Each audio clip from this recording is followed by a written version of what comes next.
dia! Gente, hoje eu tô aqui com uma pessoa maravilhosa, uma petit surprise para vocês, de um tema que é muito atual e muito antigo, e eu acho que é algo que a gente ainda precisa elaborar muito, que é fome emocional. Quando o nosso corpo come aquilo que a alma pede. Então hoje eu estou aqui com Fernanda Landeiro, uma amiga, vizinha, querida, psicóloga, tem um trabalho fantástico, eu sou admiradora pessoal dela, até porque eu vejo a vida dela no dia a dia, fico lá espiando e compartilhando. E ela é psicóloga, ela tem um trabalho incrível nessa área. Bem-vindo, Nanda. Ai, que prazer estar aqui com você, Sandrinha. Obrigada pelo convite. E hoje esse tema, assim, é um tema, como você falou, muito atual e as pessoas estão sofrendo muito, né, com essas Sim. questões de saúde mental, então vai ser uma conversa incrível. Nanda, eu vejo, observo muito que os pacientes, quando Hum. chegam na clínica, existem várias queixas físicas, porém, como endócrino e nutróloga, eu vejo que tem várias queixas também a âmbito emocional. E eu percebo que tudo parte do emocional. Elas não comem só comida, elas comem ansiedade, elas comem medo, elas comem angústia, e de uma forma que Hum. não é boa para elas, porque falta o prazer. Eu acho que a alimentação está muito relacionada a prazer. É uma forma meio anestesiada, Uhum. né, e isso está gerando obesidade, diabetes, hipertensão, uma série de doenças que as pessoas não estão comendo coisas que nutrem o corpo, mas que nutrem apenas a alma e o emocional de uma forma desregrada, e depois vem a culpa. Como é que você vê isso na sua conduta, no seu trabalho diário? Uhum. Na verdade, isso é um processo que foi aprendido ao longo da vida. Então, desde criança, muitas vezes, quando a gente tem algum problema, alguma questão, alguma dificuldade, né? Eu lembro que eu tive alguns problemas na minha infância de saúde e durante um tempo eu tive que tomar aquela injeção Benzetacil, que é uma injeção que dói bastante, enfim. E eu lembro que o dia de tomar Benzetacil, meus pais me prometiam depois ir fazer um lanche. Né? Então a gente vai associando isso ao longo da nossa vida, que a comida ela entra no lugar de tampar alguma coisa ali, né? De cobrir alguma coisa, algum sofrimento, alguma ansiedade, alguma questão emocional. E isso pode até acontecer, mas o problema é quando a gente faz esse pareamento de estímulos de uma forma tão intensa que a única coisa que cabe ali num sofrimento emocional é a comida. Então, aí é que a gente começa a entrar num problema. Sempre que algo é muito intenso, é muito frequente e gera um prejuízo, um sofrimento, aí a gente está falando de algo que precisa ser cuidado, de algo que precisa ser olhado do ponto de vista psicológico. Então, quando a única fonte de prazer, e eu já tive inúmeros pacientes com obesidade, com questões alimentares, e em muitos casos a única fonte de prazer desse paciente é a comida. E é aí que vem o adoecimento, e é aí que vem o problema. E como você falou, quando a comida entra nesse lugar de anestesia, o prazer vai embora. Porque muitas vezes o paciente ele tem uma espécie até de sair do corpo, assim, naquele momento. Ele nem lembra o que ele comeu. Ele nem sente o prazer ali daquela refeição, daquele alimento. Então, realmente, é nesse lugar que a gente precisa olhar e cuidar. É interessante que a compulsão alimentar, ela dura em torno de 5 a 7 minutos, e isso é muito pouco em termos de tempo. Então o que que acontece? As pessoas elas não têm tempo, elas não param nem para respirar, aquela coisa de vamos respirar 3 vezes, né, eu estava vendo a Universidade de Harvard fala muito isso, para você começar antes de você comer, você respirar profundamente 3 vezes, para você já tentar mudar a relação com a comida. Uhum. Então se você for caminhar, se você tomar uma água, se você for respirar, se você mudar o foco da atenção, você sai daquele momento da compulsão alimentar, mas no momento da compulsão, enquanto a pessoa come, eu lembro que uma paciente falou: "Doutora, enquanto eu como, né, eu atendo muito transtorno alimentar de bulimia, bulimaraxia, né, sempre relacionado à ansiedade", ela dizia: "Enquanto eu como eu não sinto nada, é como se eu tivesse anestesiada". Isso. Então é uma forma de fuga também, né, Uhum, Nanda? com certeza. A comida ela é uma distração, sem dúvidas, né. E o paciente ele usa a comida para fazer aquilo que a gente chama de regulação emocional. Então, eu tenho algum sentimento negativo, eu não estou me sentindo bem, eu tenho alguma questão ali, eu vou comer, né. E isso que os pacientes falam assim: "Ah, é como se eu tivesse anestesiada, eu não percebo, eu não sei o que eu comi, quando eu vejo tem um monte de pacote aberto de biscoito, de chocolate". Isso dentro da psicologia, a gente ensina ao paciente, né? Porque comer não é um ato involuntário. Não é como espirrar, não é como tossir, não é como piscar os olhos. Se eu quiser comer alguma coisa aqui agora, eu vou ter que interromper com você. Eu vou ter que me levantar da cadeira. Eu vou ter que caminhar até uma cozinha, até uma copa. Eu vou ter que abrir a geladeira. Eu vou ter que escolher algum alimento. Eu vou ter que tirar esse alimento de um pote, de um saco, de uma vasilha, e eu vou ter que levar esse alimento até a minha boca. Então, são muitas etapas que a gente consegue exatamente fazer isso. No meio dessa etapa, eu consigo me dar conta disso, parar, respirar, beber água, tentar me distrair com outra coisa, se não for fome física de verdade, e fazer melhores escolhas, né? Porque o Sim. ponto não é não comer. O ponto é comer bem, é comer fazendo boas escolhas. E se a gente tem tempo para pensar, a gente consegue fazer boas escolhas. São trocas, né, tem um termo em inglês que chama craving for sweet, né, que você vai em direção ao doce, então parece que ela liga aquela marcha de maratona e vai buscar um doce, seja um pão, seja um biscoito, seja um chocolate, né, e eu vejo muito a importância da parte emocional nisso, né, assim, eu me lembro que minha infância, a forma de minha mãe expressar afeto era fazendo bolo. E como eu gosto muito da coisa do chocolate, então eu comecei a fazer bolos que sejam saudáveis. Então eu faço com amêndoa, eu faço com ovos, eu não coloco gordura. Então é toda uma transformação. Então, na verdade, são trocas, né, Nanda, que a gente Sim. precisa fazer. Exatamente. Já provei, inclusive, esses bolos aí maravilhosos, Gente, as inclusive. receitas estão no Instagram, tá? Incríveis os bolos dela, vale a pena.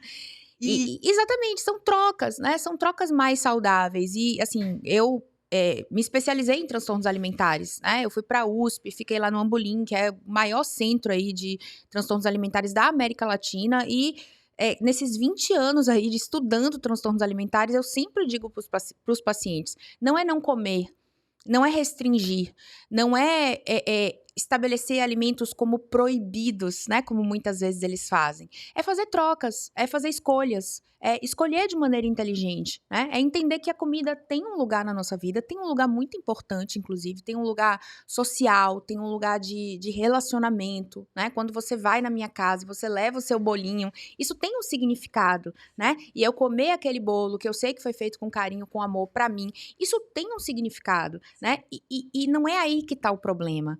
E aí, muitas vezes, o paciente, ele olha pra isso e ele fala, não, não posso. Não posso comer o bolo. Não posso. E eu sempre digo pra eles, né? O problema não tá no que você come, por exemplo, entre o Natal e o Réveillon. O problema tá entre o que você come entre o Réveillon e o Natal? próximo Natal, né? Porque se todo o problema da sua vida fosse ali aquele momento da ceia do Natal com a sua família, tava resolvido. Sim. Esse não é o problema, né? E agora a gente tá chegando aí nas festas de fim de ano, então as pessoas já começam, né? Ai, meu Deus, o Natal, o Natal. O problema não é a ceia do Natal, que você tá ali feliz com sua família, compartilhando. O problema é o que você faz no dia a dia, as escolhas que você faz, né? Onde você bota a comida, o lugar que a comida tem na sua vida. Que muitas vezes não é um lugar de prazer, não é um lugar de satisfação, não é um lugar de compartilhar um bolo com uma amiga, de tomar um café e comer um docinho. Não, não é aí que tá o problema, né? O problema tá quando você chega cansado, estressado do trabalho, e aí você vai pra cozinha, e aí você desconta tudo ali, ou então você tá muito cansado, nem pra cozinha você quer ir, você pede um iFood, faz a pior escolha possível, né? Pedindo comida por prático, delivery. fácil, que as pessoas Prático, querem hoje, fácil, né? fast food, a pizza, o sanduíche, enfim. Aí é que tá o problema, né? Aí é que entra a compulsão. Aí é que entra a comida pra tampar as emoções, né? Eu escuto muito isso da paciente. Ah, doutora, quando eu chego em casa, aí eu quero me recompensar pelo dia que eu tive. Eu digo, ótimo, faça uma mesa linda.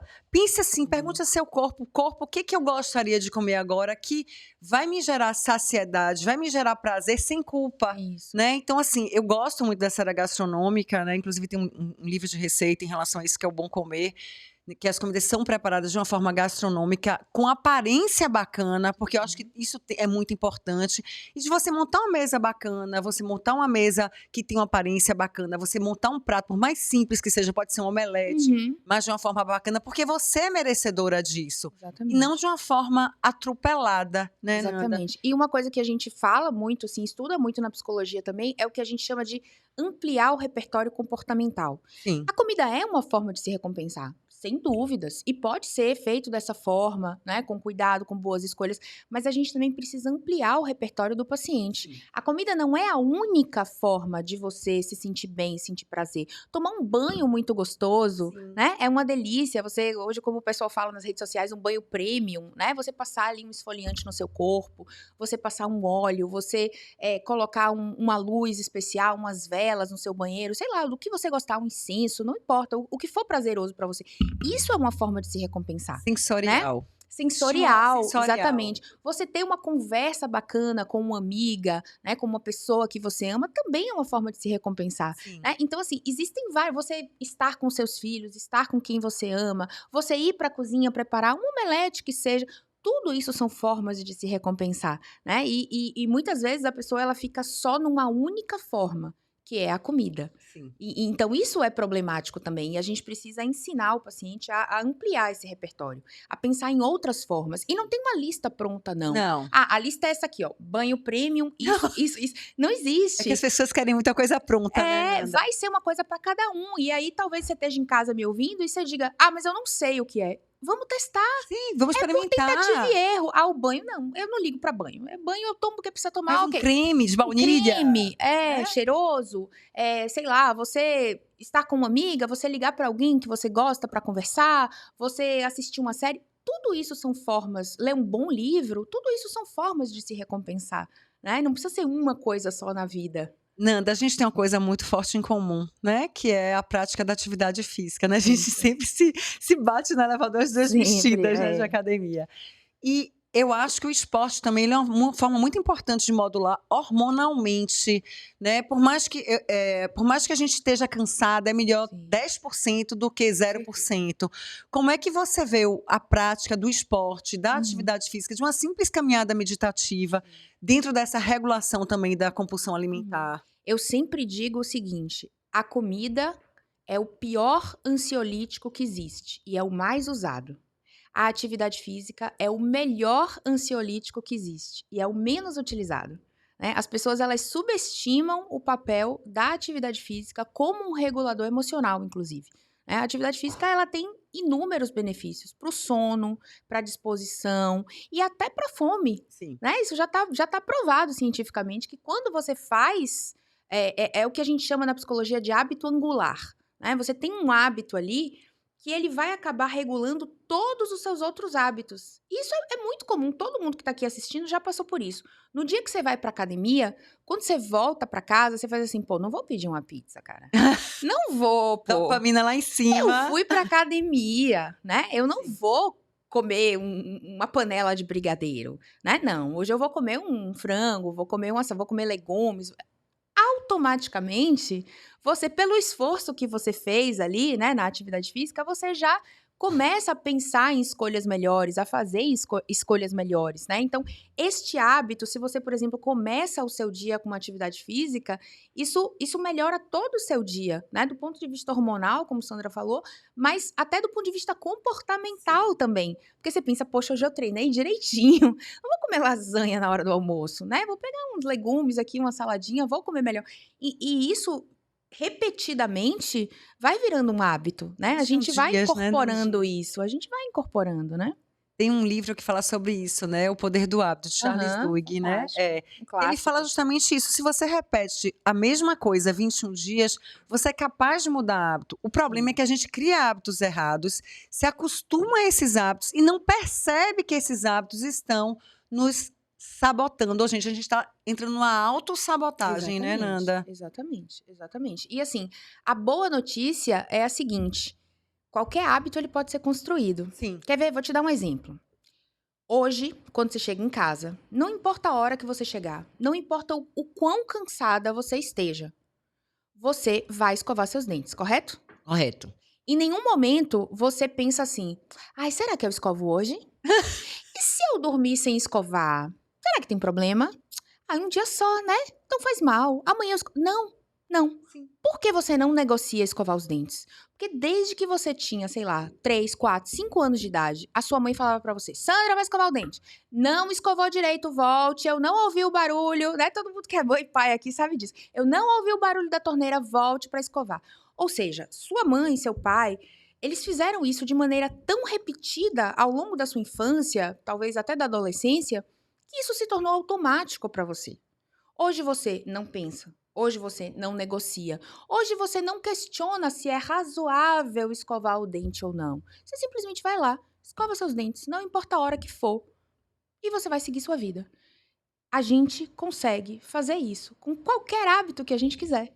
É só a gente repetir inúmeras vezes. Então, atividade física é estabelecer um horário para atividade física e não negociar esse horário. As pessoas negociam, né? O que eu vejo muito nos pacientes, assim? O horário da atividade física é o horário do que ocorrer. Não, essa semana não deu tempo de fazer a unha. Ah, então hoje eu não vou pra academia pra fazer a unha. Ah, essa semana não deu tempo de, sei lá, ir no banco. Ah, então eu não vou pra academia hoje porque eu tenho que ir no banco.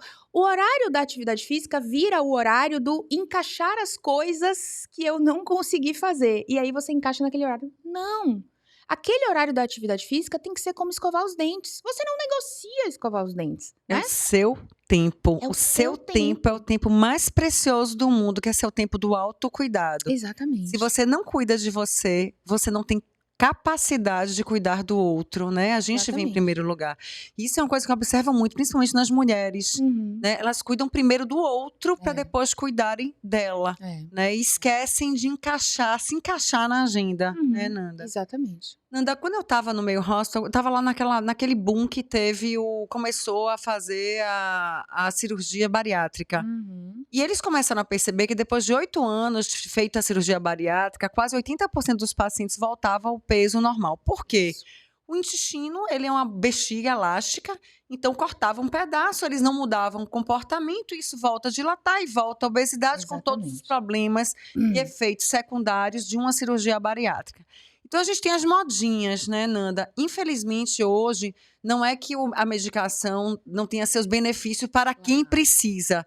Mas o que eu observo é que uma medicação que foi primeiro colocada para diabético, depois foi colocada para uma obesidade mórbida, está sendo utilizada porque as pessoas querem coisas Para fáceis, perder 2 né? quilos pro verão. Como as canetinhas, né? E você fez um termo no carro que eu vou deixar passar a palavra para você falar, né? Como é que você vê isso hoje? Uhum. O comportamento das pessoas que querem tudo fácil. Hoje, as pessoas, elas acreditam que elas podem pagar para resolver, né? Então, eu tenho inúmeras amigas que são psicólogas infantis, né? E elas falam, os pais chegam no consultório terceirizando essa responsabilidade. Olha, tá aqui meu filho, ele tá com problema na escola, eu não sei o que fazer, quanto custa? Né? E não é assim, infelizmente, a gente não pode comprar tudo, a gente pode comprar algumas coisas, mas tudo não, né? Então, com relação ao próprio corpo, é uma das coisas que a gente não pode comprar, né? A gente não pode comprar saúde, a gente não pode comprar bem-estar, a gente não pode comprar o cuidado com o próprio corpo. E aí, a história das canetas, elas entram muito nessa lógica da nossa sociedade, né? Olha, você quer perder 2 quilos, mas assim, o esforço para perder 2 quilos talvez seja grande para você. Você vai precisar fazer atividade física todos os dias, você vai precisar se alimentar bem, você vai precisar nutrir o seu corpo, né? Você vai precisar, de fato, gastar uma energia com isso para você criar esse hábito. Ah, não quero. Mas tem uma caneta aqui que custa R$ 2.000, né? Que você aplica uma vez por semana, nem dói, tranquilo.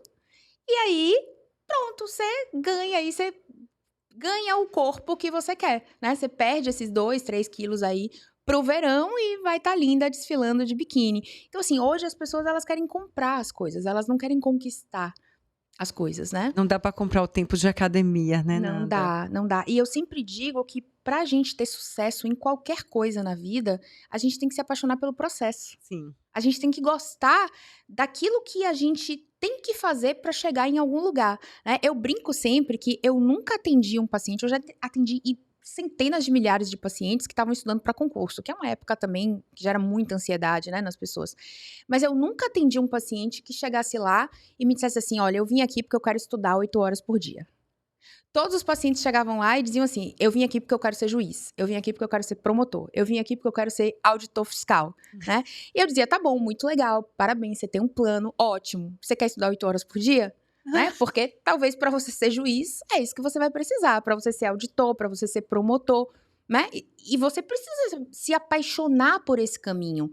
Porque se esse caminho for terrível para você, se esse caminho for de muito sofrimento para você não vai conseguir sustentar. Né? Não vai conseguir sustentar. Então, com a dieta é a mesma coisa. Você precisa se apaixonar por esse caminho, por esse processo, para você chegar nesse corpo, para você perder 2 quilos, 3 quilos, 5 quilos, 50 quilos, não importa. Se você não se apaixonar pelo processo, esquece. As coisas precisam ser construídas. Enquanto você não faz a soma do todo, do emocional, do físico, do psíquico, não funciona. E essas soluções práticas, elas têm me assustado muito, porque o que é que eu observo? As pessoas estão utilizando as canetinhas, não fazem a parte de mudanças de hábitos, vão ter todas as complicações. Existe muita perda da massa muscular, que já é uma tendência que a gente tem, que é a sarcopenia a partir dos 27 anos. Não comem proteína suficiente, não fazem academia com a musculação, apenas usam a caneta e fica aquele efeito sanfona. Emagrece, engorda, emagrece, engorda, emagrece, engorda com dependência. Né? E isso está assustador porque tem todos os efeitos colaterais. E a maior parte das pessoas que eu vejo utilizando as canetinhas são pessoas que não precisam utilizar tecnicamente, digamos assim, não teriam indicação médica de utilizar a canetinha. Então você vê que no fundo, tudo parte do emocional e dessa falta de equilíbrio emocional. Eu sinto muito isso, Nanda. Exatamente. E assim como a cirurgia bariátrica, né, a longo prazo, não se mostrou uma solução mágica, ou seja, quem não mudou comportamento, né, quem não fez psicoterapia associada, quem não buscou se apaixonar por esse processo, engordou tudo de novo. Hoje, com as canetas, a gente não tem estudo tão a longo prazo assim como a gente já tem da bariátrica, mas já tem estudo, por exemplo, de 1 ano de acompanhamento.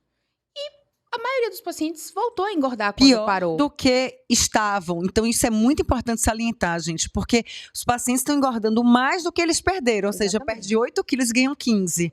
E aí já vem associado a diabetes, a uma obesidade maior do que estavam, às vezes até mórbida, associada a triglicerídeos altos, esteatose hepática, placas de carótida, porque não mudou hábitos alimentares, principalmente em termos de atividade física e alimentação. E aí o que eu acho mais absurdo disso tudo são médicos falando que vai ter que usar caneta para sempre. Como assim, gente, usar para sempre uma medicação? Isso tem consequências. E outra coisa, custa caro, né? Como é que você vai conseguir sustentar uma medicação que você não precisa para sempre, porque você não quer justamente fazer o que tem que ser feito, né? Que é mudar o seu comportamento. Eu acho que as pessoas esqueceram de tratar o paciente, estão tratando muito o imediatismo e os exames, né? Eu fiquei chocada essa semana de um paciente meu, que ele é um paciente idoso, e eu fui comentar com o geriatra, né, em relação a algumas coisas referente ao paciente, e ele falou, eu vou mudar os exames. Eu digo, não, o exame eu já vi demais, eu quero conversar sobre o paciente. A pessoa, né? E aí o paciente usando, sei lá, 10 medicações, mas não tinha com açúcar alto, mas não tinha uma reeducação alimentar, uma regularização de vitaminas e uma atividade física com a sarcopenia intensa, né, que eu faço pela bioimpedância. E aí eu perguntei, mas e isso? Ele fez assim, nossas medicinas são diferentes. Não estou entendendo. Desde que foi um momento que uma boa alimentação, uma saúde, uma saúde, né, alimentar, uma reeducação alimentar e a atividade física caíram de moda. Não entrou na medicina, né? Não entrou na medicina. E aí eu digo, gente, eu fico chocada, né? Porque eu acho que a gente precisa ter um cuidado maior na escuta. A gente tem 2 ouvidos e uma boca. Então, Rubem Alves já falava que a gente devia fazer curso de escutatória, né? E não de oratória, para a gente aprender a ouvir. Então, eu acho que caiu tudo numa rotina muito fácil é muito mais fácil eu prescrever uma medicação do que eu ensinar uma reeducação, eu prescrever uma nutrição para aquele paciente, ensinar ele a preparar uma comida, eu ensinar ele a começar gradualmente a inserir atividade física e isso é tempo, mas esse tempo é um investimento para o futuro daquele paciente, né? E eu vi você falando, né, que eu comentei, eu vi você falando antes da gente começar aqui sobre o food noise, que é barulho da alimentação, né? E queria que você trouxesse isso um pouquinho para a gente. Hoje, na psicologia, aqui na área do comportamento alimentar, a gente tem estudado muito sobre isso, né? Sobre o food noise, que é algo que talvez mais incomoda os pacientes que têm questões alimentares, que têm transtorno alimentar ou não, né? Tem aquilo que a gente chama de comer transtornado, que não é um transtorno alimentar de fato, mas é um incômodo com o corpo, questões com a alimentação, né? E problemas aí que vêm de muitos anos. E todos esses pacientes, seja com comer transtornado, seja com transtorno alimentar de fato, eles têm muito essa questão do food noise, que é o quê? Todo mundo que tá em casa aqui já passou em algum momento por isso. Tem um bolo lá na cozinha, tem um chocolate lá na cozinha, aí o paciente fica. Aí eu podia comer só um pedacinho, né? Não, não, não. Hoje eu não vou comer. Não, mas só um pedacinho não faz mal. Então o paciente ele fica, né, com aquele anjinho e aquele Já diabinho vi. ali no ouvido dele e o tempo todo pensando em comida. Não, peraí. Eu vou pesquisar aqui no Google quantas calorias tem um bolo de cenoura. Não, mas se eu comer de laranja, será que tem menos calorias? Então, isso é o food noise, né? O paciente ali o tempo todo pensando em comida e de noite, quando eu chegar em casa, o que eu vou comer? Ai, eu podia pedir uma pizza. Não, mas hoje eu não vou pedir pizza, não. Poxa, hoje é quarta-feira, não é dia de pedir pizza. Mas se eu pedir um japonês, é mais saudável? Então, o paciente, ele gasta muita energia nisso. Ele passa o dia inteiro, né, muitas vezes ali pensando em comida e pesquisando sobre isso. E se japonês é melhor do que pizza, ou se bolo de laranja é melhor do que bolo de cenoura. É uma energia gasta com isso, Sim, né, muito grande. E isso incomoda muitos pacientes, porque no final do dia eles estão exaustos. sim. E aí, muitas vezes, o que acontece é tipo assim: ai, não aguento mais, vou jogar a toalha. Eu passei o dia todo pensando nisso e lutando com isso. Então É. agora sim, pra mim chega. Pra mim chega, eu vou comer esse bolo inteiro. Porque aí acaba logo essa confusão na minha cabeça, né? E aí, o que eu observo muito em relação ao food noise é que o paciente, ele come pra se livrar do food noise. Ele come pra acabar aquele Com o ruído barulho. interno. Porque, tipo assim, se eu comer o bolo todo, pronto, acabou o bolo, não tem mais bolo. Então eu não vou pensar mais no bolo, porque eu Sim. comi. Pronto, comi. Comi o bolo de cenoura inteiro, acabou. Agora pronto, agora não vai ter mais esse barulho na minha cabeça pra eu comer mais um pedacinho do bolo de cenoura, né? E óbvio, isso não resolve, porque acabou o bolo de cenoura, mas tem chocolate, mas tem sorvete, mas Sim. tem aí, né, aplicativo de comida que você pode pedir. O food noise, ele nunca para. Ele nunca cessa, né? A gente precisa tratar disso, a gente trata disso na psicologia, né? Porque isso muitas vezes é que faz o paciente, além do eu preciso me recompensar no final do dia, além disso, é o food noise também, é meio jogar a toalha, sabe? Tipo assim, ó, pra mim Cansei. chega, cansei, eu vou acabar logo com isso, eu vou acabar com esse sofrimento, né? E eu vou comer tudo logo, porque aí acaba. E é interessante isso, né, Nanda, não ter as coisas em casa, né. Eu eduquei minhas filhas assim, a gente veio Fundamental. conversando sobre isso, né. Então, assim, sempre deixar alguma coisa que você goste em casa, mas que seja saudável, não é parar de comer, mas tipo, se eu gosto de um chocolate, eu vou deixar um chocolate a 70% e eu sei que todo dia depois do almoço, que é um horário melhor, eu posso comer um pedacinho de chocolate. Se você pode todo dia, então isso é uma das coisas que eu trabalho muito quando eu estou com reeducação alimentar e pacientes que têm distúrbio de comportamento alimentar, é a permissão, eu posso. Então não é o não posso, é o posso. E deixar sempre um bolo mais saudável, alguma coisa que você sabe que você pode comer. E não naquela coisa de quando eu comer, eu vou comer todo, porque tá ali, a comida não vai correr. Né? E isso é muito importante, né? De Isso. você ter coisas saudáveis em casa que você também trabalhe o prazer, mas um Uhum. prazer sem culpa, Uhum. né? Exatamente, exatamente. E assim, alimentos proibidos é uma das piores coisas para quem tem transtorno alimentar, para quem tem comer transtornado. Você eleger alimentos ali, é proibido comer bolo, é É uma coisa. proibido comer chocolate. Por que que isso é tão ruim? Porque na hora que você botar um pedaço de chocolate na boca, já que aquele alimento é proibido, o que que você vai pensar? Agora eu tenho que comer tudo. Sim. Você vai pro tudo ou nada, né? Já que eu não posso comer nunca, e agora eu já comecei a comer, então deixa eu aproveitar e comer tudo que eu puder desse chocolate, porque aí depois eu vou voltar a não comer de novo, ele vai ser proibido de novo, né? Então é uma sensação de privação, é uma sensação de você estar o tempo todo ali lutando contra aquilo, né? De você estar o tempo todo ali pensando que você vai entrar de novo na restrição, né? E eu brinco com os pacientes, se você vai pro presídio, é porque no presídio eu acredito que não vai ter chocolate, não vai ter essas coisas. Se você não tá preso, né? Se você não vai pro presídio, então assim, sempre vai ter. E não precisa disso, eu tenho que aproveitar tudo agora, porque vai acabar. Não, não vai acabar, né? Então o alimento proibido, ele é muito ruim. É. E também uma coisa que eu percebo também é a coisa do sensorial em outras coisas. Quando você tem o sensorial do chocolate, você vai ter outras coisas ali que estão intrínsecas, mas é muito diferente você pegar um chocolate que é entupido de leite e açúcar e um chocolate a partir de 70, porque o açúcar, ele é um gatilho, né, branco, o açúcar branco, para muitas pessoas.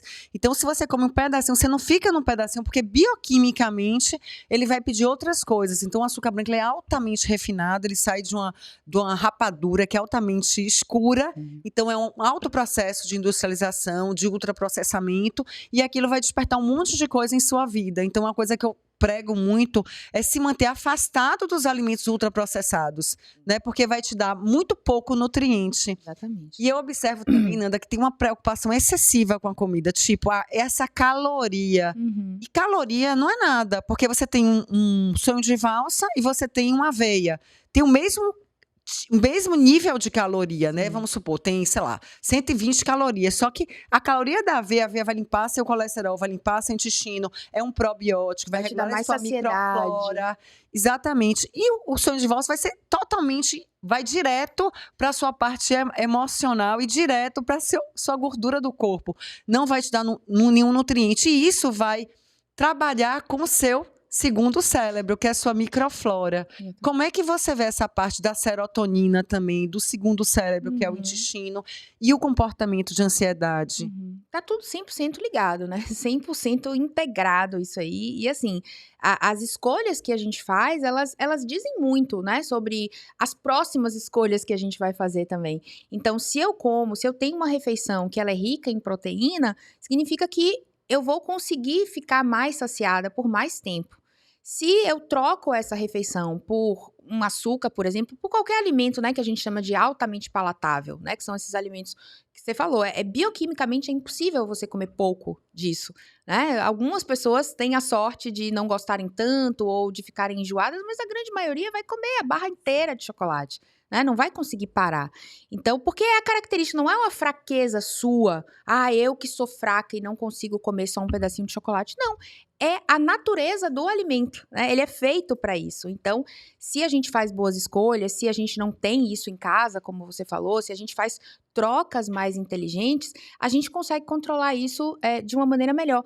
E eu escuto muito de pacientes assim, mas eu preciso ter em casa, mas eu sou fraco se eu não tiver isso em casa, se eu tiver que tirar isso da minha casa. Muitas pessoas veem isso como uma fraqueza, né? Tipo assim, eu tô tendo que tirar o chocolate da minha casa porque eu sou fraco e eu não consigo resistir. Não, tire isso da sua cabeça, né? Você não é fraco. O alimento, ele é feito para isso, né? O alimento é feito para te viciar. Então, a gente realmente tem que tirar isso da nossa casa, porque mesmo quem tem filho, quem tem criança, isso não faz bem para ninguém, né? Eu tenho uma filha de 13 anos e esse tipo de coisa não entra na minha casa de jeito nenhum. E como é que você vê também a parte da vitimação, né, Nanda? Me soa um pouco isso, quando diz assim, eu sou fraco, eu fiquei sem isso, então não fui pra academia hoje, né? Eu vejo as pessoas dando muitas desculpas a si mesmas, que pra você não tá te dizendo nada. E outra coisa que também que eu acho interessante é que, assim, tem dinheiro pra comprar as canetinhas, mas não acha caro uma consulta médica, uma consulta com o endocrinologista, nutrólogo ou com a psicóloga, Sim. né? Como é que você vê isso de comportamento? É porque uma consulta, se eu for para uma consulta com você, você não vai me emagrecer, Não. né? Você vai me dar um caminho Sim, para que eu possa fazer para que eu consiga atingir meu objetivo. sim. Mas você não vai para dentro da minha casa, dar comida na minha boca e dizer, não, você só vai comer isso aqui, ó. Eu preparei a comida para você. Seria bom, né? Eu adoraria. Você vai para dentro da minha casa, você vai fazer toda a comida para mim, você vai me dar na minha boca, você vai ficar me vigiando. Não é esse o papel de um médico, né? Não é esse o papel de um psicólogo. E a caneta, né, por tirar a fome, por, né, ter todo um processo ali, ela parece mais rápida, mais prática. Eu não preciso fazer esforço, eu não preciso fazer a comida, eu não preciso me preocupar com o que eu vou comer. Eu simplesmente reduzo a fome ali e mesmo que eu faça escolhas ruins, o que é um grande problema, né, a médio prazo, mesmo que eu faça escolhas ruins, eu vou conseguir emagrecer, porque eu não consigo comer muita quantidade daquilo. E aí, né, o equilíbrio energético ali acaba acontecendo e a pessoa acaba emagrecendo de qualquer modo. Então, é aquilo que a gente estava falando antes, né? As pessoas, elas fazem as escolhas mais fáceis. Elas procuram o caminho mais simples, mais curto, o caminho de eu pago e eu consigo. Então, Mas depois é seguido de tanta dor, né, Nanda? Que eu muito, escuto, né? muito, muito. Nandinha, eu estava vendo também que tem algumas universidades nos Estados Unidos, né, médicas, que já estão se associando, além da parte de psicologia, óbvio que isso é Uhum, fundamental, mas também a ensinar os pacientes dentro do ambulatório técnicas de meditação e respiração para trabalhar a ansiedade, já que a gente já sabe que 3 respirações bem profundas muda a sua conexão, né, e ajuda você voltar para o centro, sair dessa sim. loucura de a gente sempre é chamado para fora, para fora, para fora, para fora. Como é que você vê essa coisa da meditação, dessas paradas antes de Uhum, entrar no mundo uhum. para o paciente? Sim. A gente tem hoje dentro da psicologia aquilo que a gente chama de mindful eating, né? Que é você comer com atenção plena. O mindfulness é atenção plena, tá? E uma das maiores referências de mindfulness no mundo, ele está na Universidade de Oxford. E eu tive a sorte de estudar lá e tive a sorte de ser aluna dele, né? Que é o Mark Williams. Ele tem inclusive um livro traduzido para o Brasil que se chama Atenção Plena. E o que é o mindful eating? É você comer com atenção. É você comer saboreando aquele alimento, olhando para aquele alimento, sentindo aquele alimento, sentindo o cheiro, sentindo cada sabor, cada textura que tem ali naquela comida. Quantas vezes a gente faz isso? Quase nunca na nossa vida. A gente está sempre com pressa, a gente está sempre correndo, a gente está sempre engolindo a comida. Quantas pessoas comem no carro? Quantas pessoas comem na frente do computador, né? Isso tudo traz um prejuízo pra gente, porque enquanto eu tô comendo aqui e trabalhando no computador, eu não tô fazendo nenhuma coisa nem outra. Eu não tô nem prestando atenção 100% no meu trabalho e eu também não tô prestando 100% atenção no que eu tô comendo. E a gente sabe que, inclusive, né, biologicamente, do ponto de vista neuronal mesmo, quando a gente come sem atenção, a gente termina a refeição com fome. Sim. Se a gente come rápido, né, se a gente termina uma refeição em menos de 15 minutos, não deu tempo para o cérebro ativar os hormônios da saciedade, né? Então a gente vai terminar a refeição com fome. E aí sabe o que que acontece? A pessoa comeu ali tão rápido, em 5 minutos. Ela terminou de comer tão rápido, ela faz, tô com fome ainda. Aí ela repete o prato, né? Repete, pede outro sanduíche. E aí ela come de novo. E aí depois dá os 15 minutos e ela faz, meu Deus, tô passando mal. Tô muito cheia, né? Porque ela não, exatamente, ela comeu tão rápido que ela não deu esse tempo do cérebro entender que ela estava comendo e que ela tinha comido já uma quantidade suficiente. E aí depois que dá esses 15 minutos, a pessoa termina a refeição passando mal, de fato. Então, a gente precisa fazer esse exercício. A hora da refeição, ela precisa ser só a hora da refeição, sem celular, sem televisão. Claro, a gente pode conversar com as pessoas da família, é óbvio que sim, mas assim, com atenção àquilo que a gente está comendo, à textura do alimento, ao cheiro. Eu sempre pergunto a todos os pacientes: você sente o cheiro do que você come? Não. O cheiro é fundamental, Sim. né? A gente começa a Olfato. alimentação pelo olfato, exatamente. Então, assim, as pessoas não sentem o cheiro do que elas comem, elas não sentem o gosto do que elas comem. Se você perguntar, muitas vezes elas não sabem nem o que foi que elas comeram de fato, Sim. né? O que que tinha ali naquela comida, qual era o tempero daquela comida, né? Tinha uma cebolinha, tinha uma salsa, tinha um coentro, não sei, eu só engoli. E a comida é mais do que engolir para encher a barriga. A comida é muito mais do que isso. Sim. Eu conheci o trabalho, né, de Tolben, tive a oportunidade de ter alguns cursos com ele, e ele falava uma coisa muito legal. Ele dizia que tudo que você faz 2 coisas ao mesmo tempo, você faz mal feito. E quando você faz isso, você chega a queimar 10 neurônios a cada 2 coisas que você faz. E eu noto muito as mulheres fazendo 4, 5 coisas ao mesmo tempo. E, gente, eu falo às mulheres, isso é um preconceito? Não. Isso é Mitiba, ele tem um livro chamado Homem, Cobra, Mulher, Polvo. Então ele diz que o homem foca uma coisa, ele faz aquilo e termina. E a mulher polvo, né, ela é multibraços, então ela quer fazer tudo ao mesmo tempo. E nisso ela se perde, né, Nanda? Tal. E essa é uma característica da nossa sociedade também. Sim, Se você perfeito. reparar, as pessoas elas estão conversando com você e elas estão aqui, ó, no celular. Sim, diga. Pode falar, né?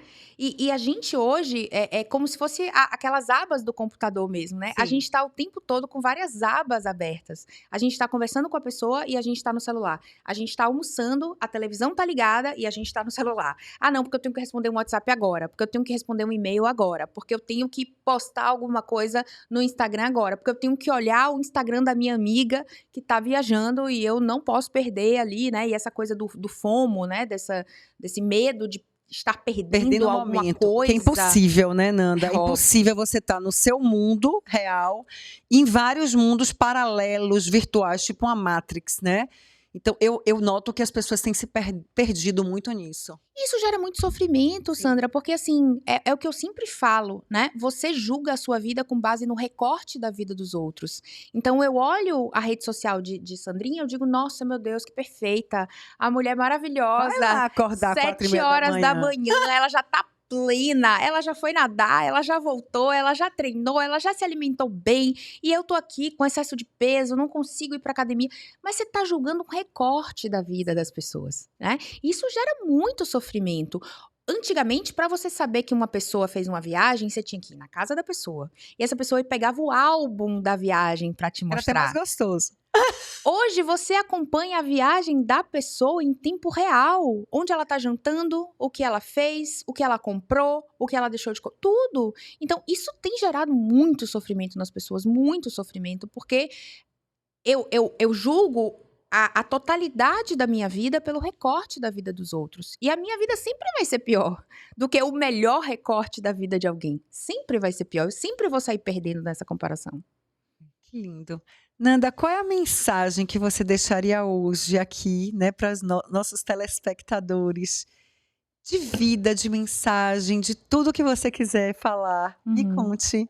Eu diria para as pessoas cuidarem da saúde mental delas. Hoje, aliás, desde que a gente teve a pandemia ali em 2020, as pessoas começaram a entender a importância da saúde mental, que até então isso não era tão valorizado, né? E hoje as pessoas entendem isso e entendem o quanto que se você não tiver a sua saúde mental em dia, o quanto toda a sua vida está prejudicada, né? Então, assim, eu diria para as pessoas cuidarem disso, olharem para a saúde mental, olharem para si mesmas, né? Eu acho que hoje a gente está muito num processo que eu acabei de falar, de comparação dos outros, de olhar a vida dos outros, de olhar a rede social dos outros.